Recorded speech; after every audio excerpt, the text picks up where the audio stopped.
to meet Dingis Wayo to talk about the manufacturing of the djembe drum. It's quite interesting because we're actually in Cape Town rather than in West Africa. The skin is broken.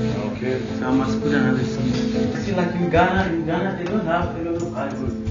So like when they make those ones, they use the same wood. This is from Ghana and those two are from Ghana. So they use the same wood.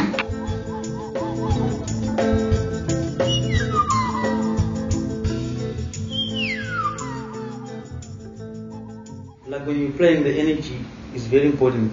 Like you need to relate with each other, and you need to give respect to each other, and you need to cheer each other. And if your energies link, like right now in 45 minutes while you play, it's also one of the drivers of you to get into that state. You're talking together, and you know you've got a goal.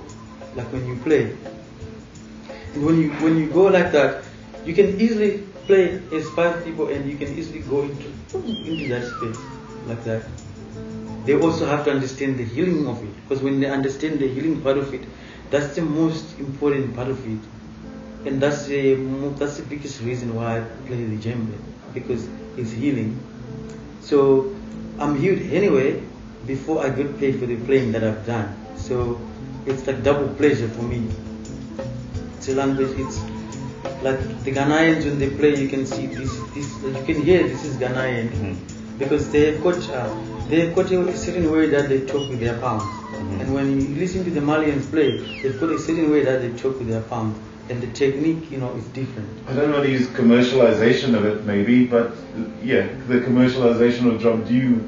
How does that kind of square with some of the things that we've just been discussing in terms of the kind of the wisdom and the communication? I.e., what's being communicated? Because now they're doing it like crazy. Like there is more trees that are being chopped, and there are containers coming in the water tank full of drums. And is there sustainability? But now I'm just talking that business is also coming to the drum. And it's also one of the challenges when we're working now as drums, because how do you then tell somebody that their way of thinking is not right?